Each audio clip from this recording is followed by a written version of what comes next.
Hello students, welcome to pi classes institute.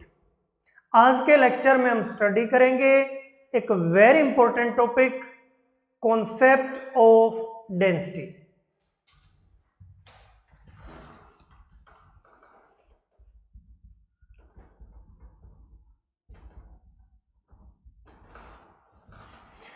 देखिए, पहले density को क्लासीफाई करेंगे टू टाइप्स में। फर्स्ट है एब्सोल्यूट डेंसिटी,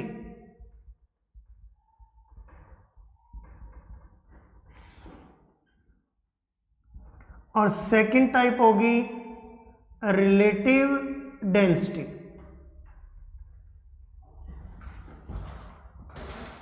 फर्स्ट टाइप देखिए, एब्सोल्यूट डेंसिटी।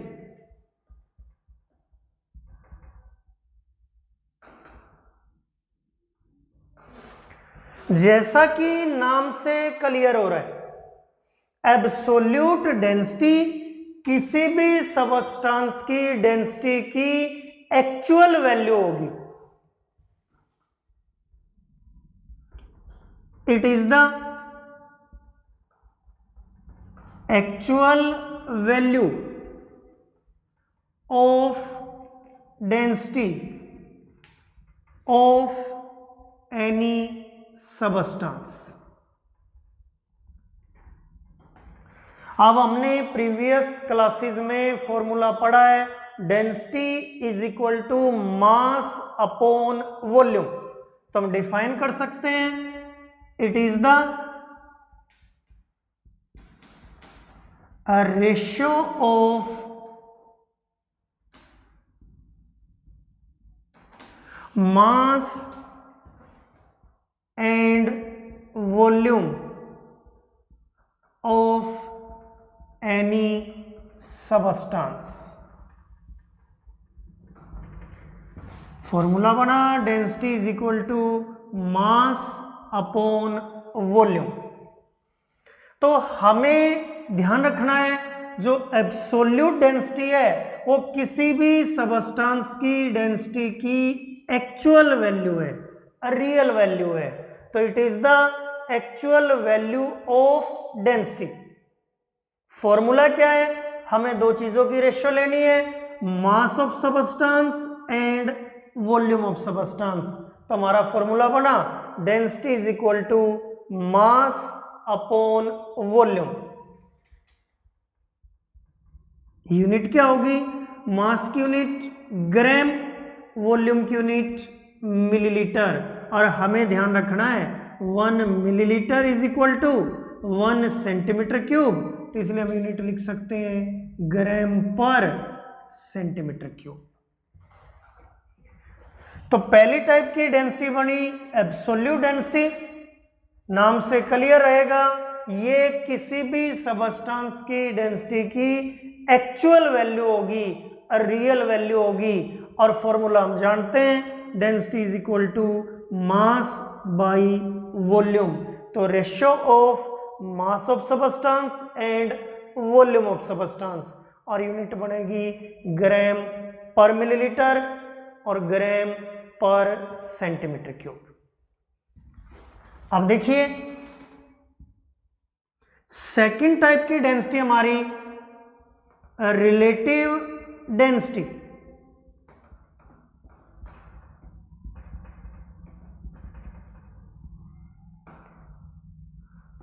अब ये भी नाम से क्लियर हो रहा है, ये जो डेंसिटी होगी ये एक्चुअल वैल्यू नहीं होगी बल्कि रिलेटिव वैल्यू होगी। और जो रिलेटिव वैल्यू होती है उसको किसी दूसरे सबस्टांस के कंपैरिजन में कैलकुलेट किया जाता है। तो हम बोलेंगे it is not actual value of density of substance. ये सबस्टांस की डेंसिटी की एक्चुअल वैल्यू नहीं है। कैसे डिफाइन करेंगे,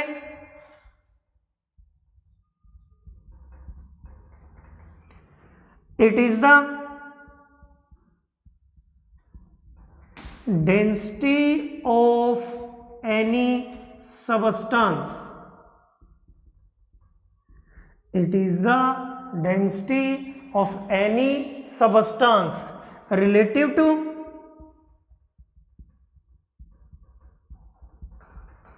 density of any standard substance। हम क्या करेंगे, किसी भी सबस्टेंस की डेंसिटी कैलकुलेट करेंगे किसी दूसरे स्टैंडर्ड सबस्टेंस की डेंसिटी के कंपैरिजन में, उस डेंसिटी को हम बोलेंगे रिलेटिव डेंसिटी।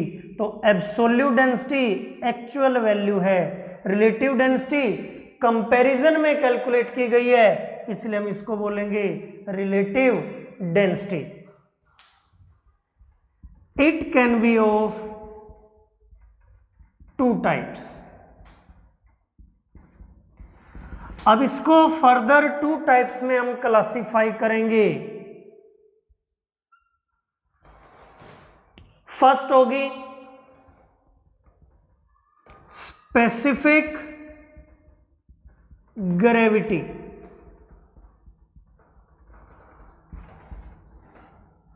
और सेकंड होगी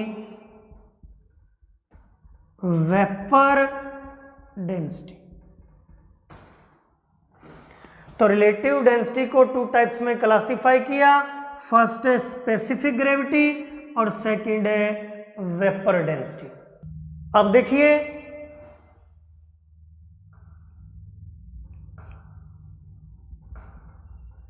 रिलेटिव डेंसिटी बनी टू टाइप्स की। फर्स्ट है स्पेसिफिक ग्रेविटी और दूसरी है वेपर डेंसिटी। एक चीज का हमें ध्यान रखना है, specific gravity is used only for solids और लिक्विड्स। ये सिर्फ सॉलिड और लिक्विड के लिए कैलकुलेट हो सकती है, सॉलिड और लिक्विड के ऊपर एप्लीकेबल है। और vapour density can be used only for gases. Relative density को टू टाइप्स में क्लासिफाई करेंगे। फर्स्ट होगी स्पेसिफिक ग्रेविटी, जो किसके लिए कैलकुलेट की जाएगी, सॉलिड्स के लिए, लिक्विड्स के लिए। और दूसरी होगी वेपर डेंसिटी, जो कैलकुलेट की जाएगी किसके लिए, गैसेस के लिए। अब फर्स्ट टाइप हम लेते हैं specific gravity.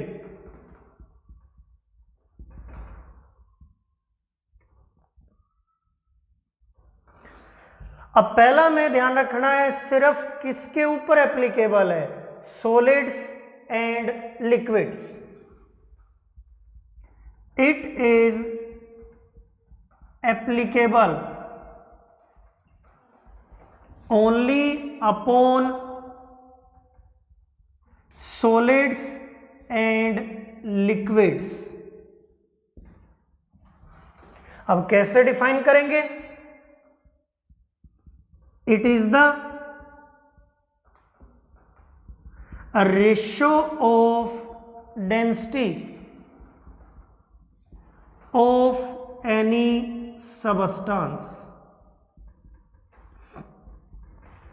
It is the ratio of density of any substance and density of water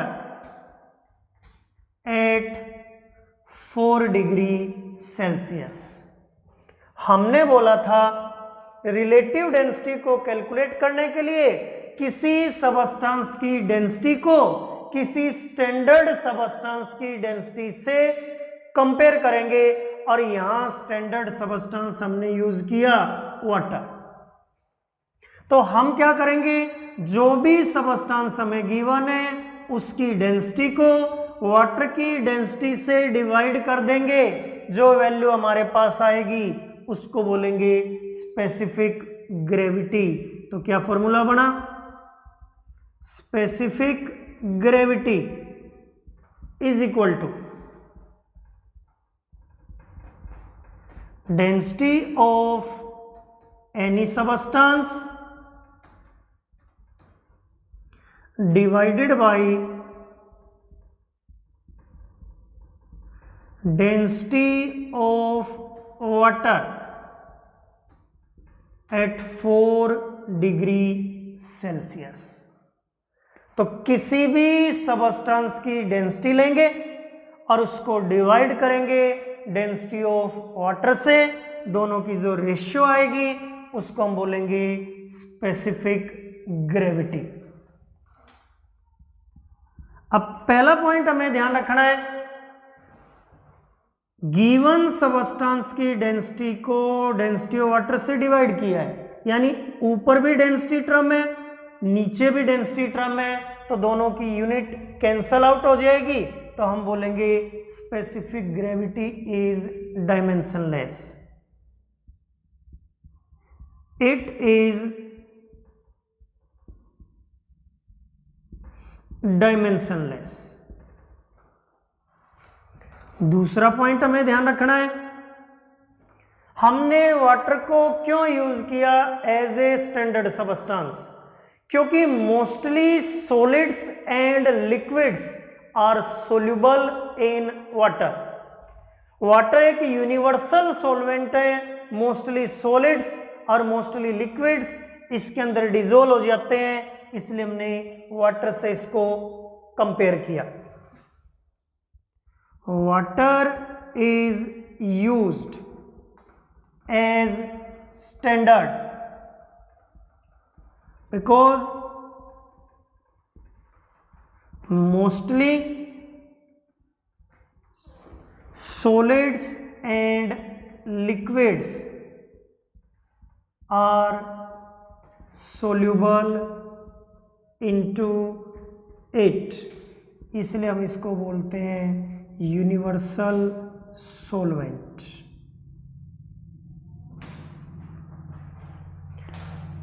एक पॉइंट हमें ध्यान रखना है, water has maximum density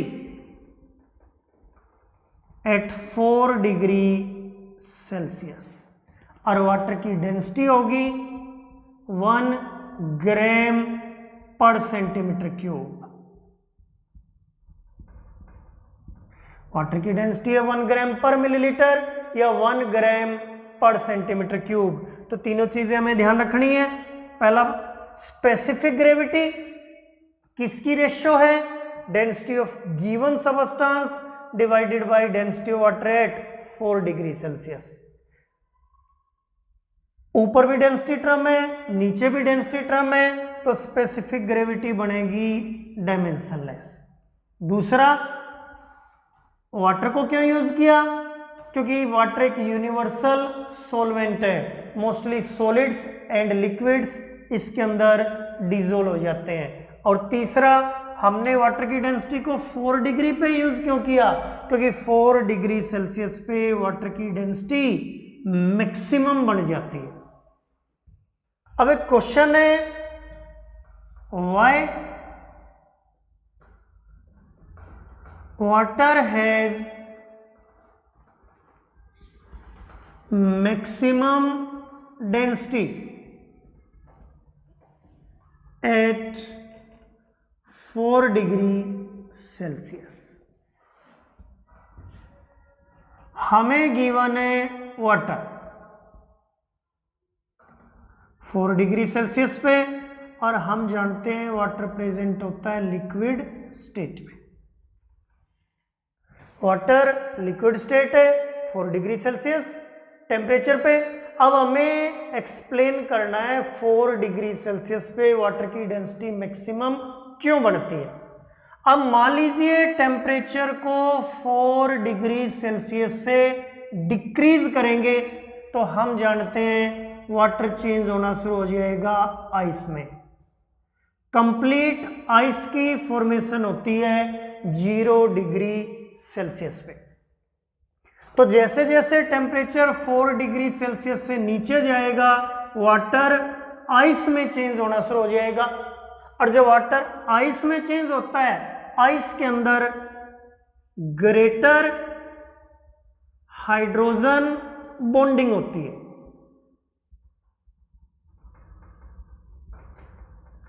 ice water की सॉलिड स्टेट है, और जब वाटर आइस में चेंज होना शुरू होता है, आइस के अंदर वाटर के कंपैरिजन में ग्रेटर हाइड्रोजन बॉन्डिंग है। और दूसरा, आइस का जो स्ट्रक्चर है वो केज लाइक स्ट्रक्चर है। इसका मतलब हुआ जब टेम्परेचर को 4 डिग्री सेल्सियस से डिक्रीज करना शुरू करेंगे, आइस बढ़ना शुरू हो जाएगी, उससे हाइड्रोजन बॉन्डिंग बढ़ेगी और केज लाइक स्ट्रक्चर बनना शुरू हो जाएगा। और इन दोनों प्रॉपर्टी के कारण आइस की वॉल्यूम वाटर की वॉल्यूम से ज्यादा हो जाएगी। तो हम लिख सकते हैं वॉल्यूम इंक्रीजेस। तो आपको ध्यान रखना है, जब वाटर से आइस में चेंज करना शुरू करेंगे या वाटर का टेम्परेचर 4 डिग्री सेल्सियस से डिक्रीज करना शुरू करेंगे, वाटर आइस में चेंज होना शुरू हो जाएगा, जिससे हाइड्रोजन बॉन्डिंग बढ़ेगी, केज लाइक स्ट्रक्चर बनेगा, जिससे वॉल्यूम इंक्रीज हो जाएगी। अब अगर टेम्परेचर को 4 डिग्री सेल्सियस से बढ़ाएंगे, अगर टेम्परेचर को 4 डिग्री सेल्सियस से बढ़ाएंगे तो वाटर वेपर्स में चेंज होना शुरू हो जाएगा। और वेपर में जैसे जैसे वाटर चेंज होगा, इधर भी वॉल्यूम इंक्रीज होना शुरू हो जाएगी।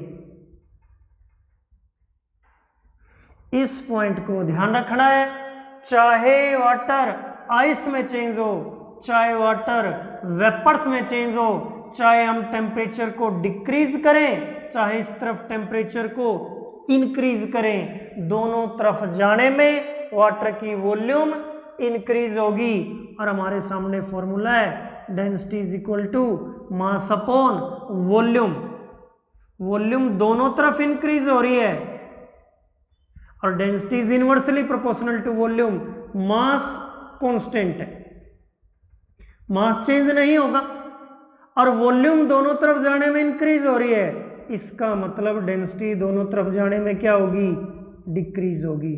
तो हम बोल सकते हैं टेम्परेचर को 4 डिग्री से कम कर दें या 4 डिग्री सेल्सियस से ज्यादा कर दें, दोनों तरफ जाने से वॉल्यूम बढ़ेगी और डेंसिटी घटेगी।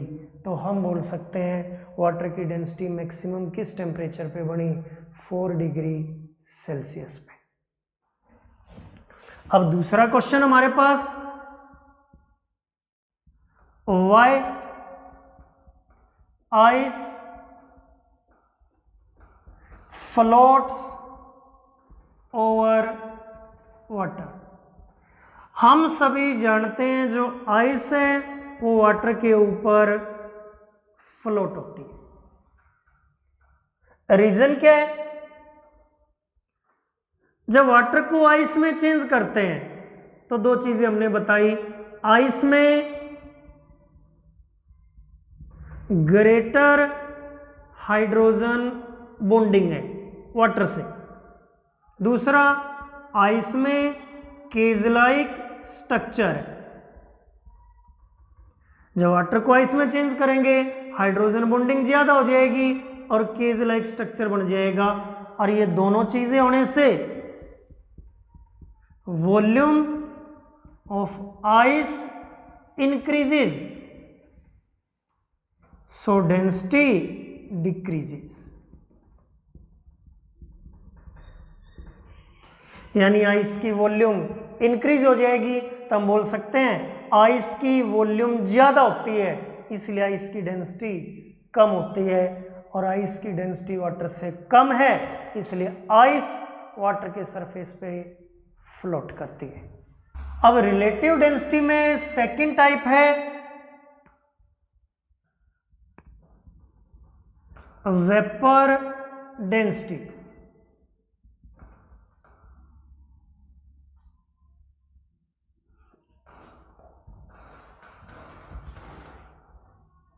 इट इज एप्लीकेबल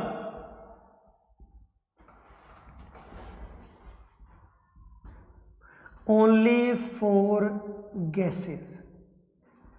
तो वेपर डेंसिटी कैलकुलेट की जाती है सिर्फ किसके लिए? गैसेस के लिए। कैसे डिफाइन करेंगे? It is the ratio of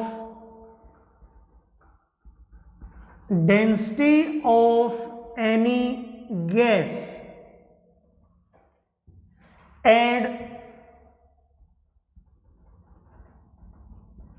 density of hydrogen gas at same temperature and pressure। हमें क्या करना है? जो भी गैस हमें गिवन है उसकी डेंसिटी को डिवाइड करना है किससे?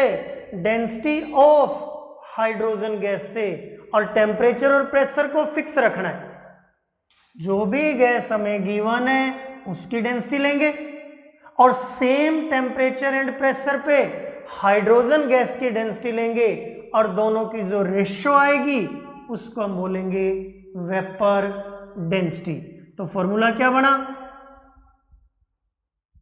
वेपर डेंसिटी रिप्रेजेंट करेंगे वी डी से, is equal to density of any gas divided by density of hydrogen gas at same temperature and pressure. जिस टेम्परेचर एंड प्रेशर पे इस गैस की डेंसिटी ली है उसी टेम्परेचर एंड प्रेशर पे हाइड्रोजन गैस की डेंसिटी लेंगे। अब देखिए, पहले हमें वैल्यू ध्यान रखनी है। डेंसिटी ऑफ हाइड्रोजन गैस कितनी होती है? 0.0000089। तो हम बोल सकते हैं 8.9 इंटू 10⁻⁻5 ग्राम per centimetre cube hydrogen gas की डेंसिटी है।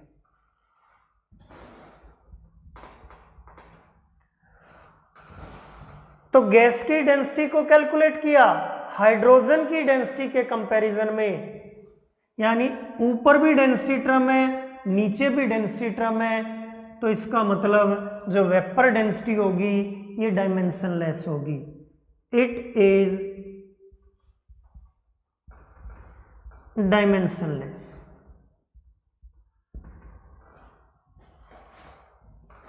हाइड्रोजन को क्यों यूज किया?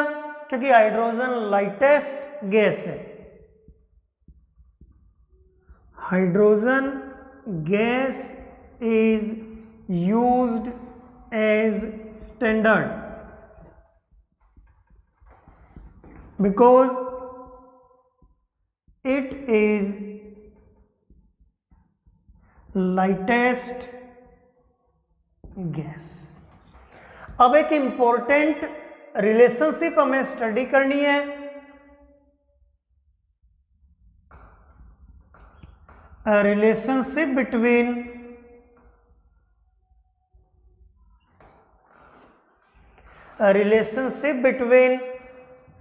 वेपर डेंसिटी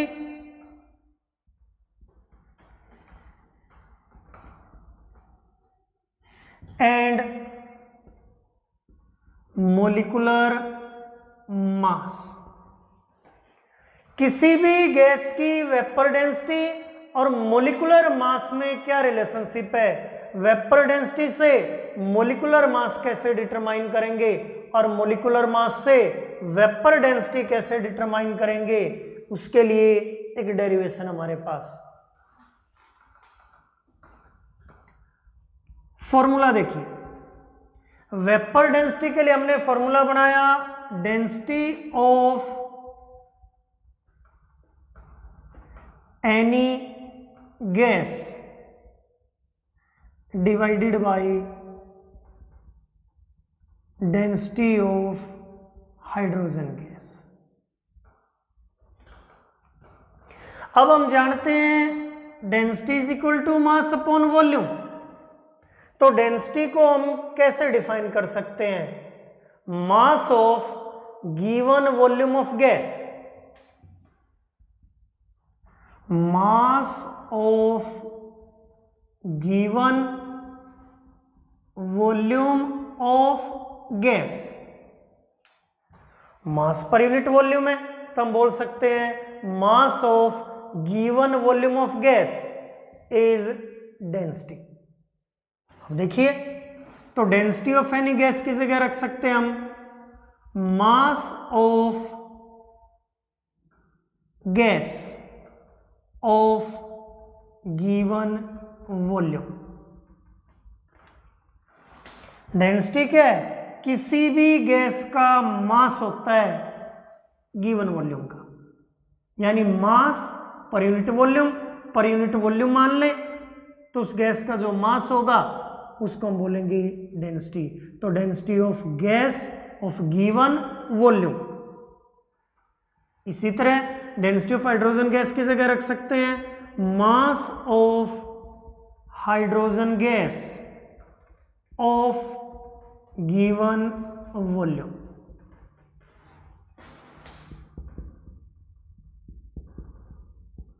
अब यहां वैल्यू को चेंज करेंगे। अब देखिए, मान लीजिए गैस के अंदर कुछ मॉलिक्यूल्स हैं, हमें नहीं पता कितने मॉलिक्यूल्स हैं, तो हम लेंगे n number of particles, n number of molecules. तो मास ऑफ गैस को हम क्या लिख सकते हैं? Mass of n molecules of gas off given volume divided by mass of n molecules of hydrogen gas of given volume। देखिए, कोई भी गैस है उसका जो मास है उसके अंदर जितने पार्टिकल्स हैं उनका मास है। तो हमने मान लिया n मॉलिक्यूल्स हैं, तो मास ऑफ गैस की जगह लिख दिया mass of n molecules of gas, और नीचे लिख दिया mass of n molecules of hydrogen gas.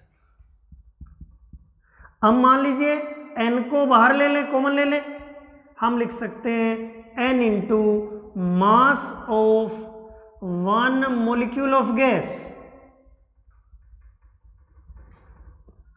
और नीचे भी n को बाहर लेंगे common, mass of 1 molecule of hydrogen gas. अब n से n कैंसिल कर दिया हमने, तो वेपर डेंसिटी किसके बराबर आई? Mass of 1 molecule of gas divided by mass of 1 molecule of hydrogen gas. मैं एक बार रिपीट कर देता हूं आगे चलने से पहले। वेपर डेंसिटी का फॉर्मूला क्या पढ़ा हमने? Density of any gas divided by density of hydrogen gas. अब डेंसिटी क्या होती है? मास पर यूनिट वॉल्यूम, यानी गैस की जो भी वॉल्यूम गिवन है उसके मास को बोलते हैं डेंसिटी। तो मास of given volume of gas is density. अब देखिए, मास of gas off given volume density की जगह पुट कर दिया, और यहां पुट किया मास of hydrogen gas off given volume. अब हम मानते हैं गैस में और हाइड्रोजन गैस में n मॉलिक्यूल हैं, तो यहां हमने रख दिया mass of n molecules of gas, और यहां पुट कर दिया mass of n molecules of hydrogen gas. अब n को कॉमन ले लिया, n into mass of 1 molecule of gas divided by n into mass of 1 molecule of hydrogen gas. n से n cancel. अब देखिए, पिछले लेक्चर में हमने स्टडी किया था molecular mass is equal to mass of one molecule. फर्क क्या था? It is dimensionless, it is expressed in AMU और U। हमने पढ़ा था एक मॉलिक्यूल का मास और मॉलिकुलर मास दोनों मैथमेटिकली इक्वल होते हैं, बराबर होते हैं। तो हमारे पास है mass of one molecule of gas, तो मैं इसकी जगह लिख सकता हूँ मॉलिकुलर मास ऑफ गैस, और इसकी जगह लिख सकता हूँ molecular mass of hydrogen gas. तो वेपर डेंसिटी किसके बराबर बनी? Molecular mass of gas divided by molecular mass of hydrogen gas. अब देखिए मोलिकुलर मास ऑफ गैस, और हम जानते हैं हाइड्रोजन का मोलिकुलर मास होता है 2। तो यहां से फॉर्मूला क्या आ गया? Molecular mass is equal to 2 into vapour density. तो वेपर डेंसिटी को 2 से मल्टीप्लाई कर देंगे तो उस गैस का मोलिकुलर मास हमें मिल जाएगा। अब पहला क्वेश्चन ट्राई कीजिए।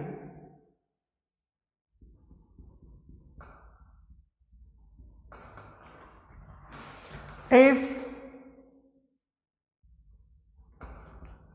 density of gas is 3.6 into 10 is to power minus 3 gram per centimetre cube. 3.6 into 10 is to power minus 3 gram per centimetre cube. Calculate its vapour density.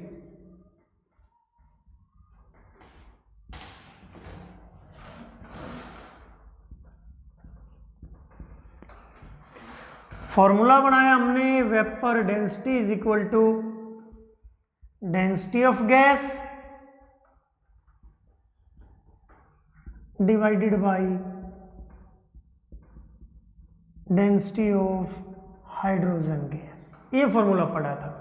तो gas की density given है 3.6 into 10⁻³ और density of hydrogen gas होती है 8.9 into 10⁻⁵। Almost 9 बोल सकते हो।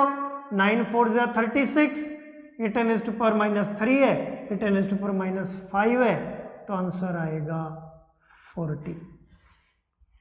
तो गैस की वेपर डेंसिटी है 40। और अगर आपसे मोलिकुलर मास भी पूछ ले, molecular mass is equal to 2 into vapour density, तो 2 इंटू 40 मोलिकुलर मास आएगा 80। अब दूसरा क्वेश्चन देखिए।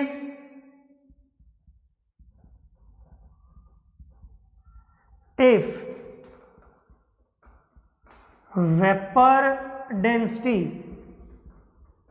Of gas is 14,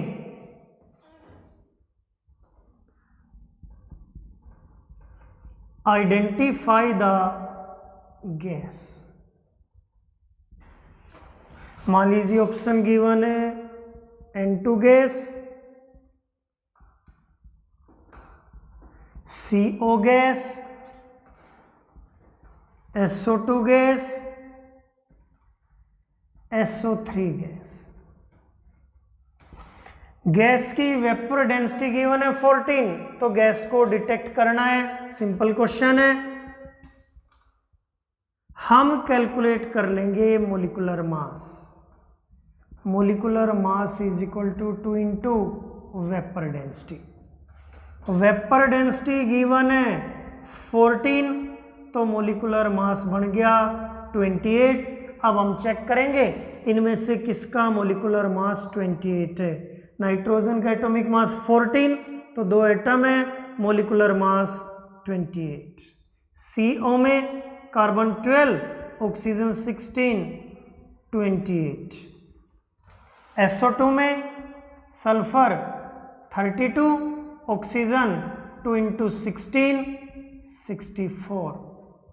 sulphur 32, 3 oxygen atom है, 3 × 16, 80। तो हमारा मोलिकुलर मास है 28, तो आंसर रहेगा बोथ A एंड B, दोनों गैसेस, कोई भी हो सकता है या बोथ A एंड B। अब थर्ड क्वेश्चन देखिए, if vapor density of any gas with respect to methane gas is 4, then identify the gas। हमें गैस को आइडेंटिफाई करना है। CO gas, N2 gas, SO2 gas, SO3 gas.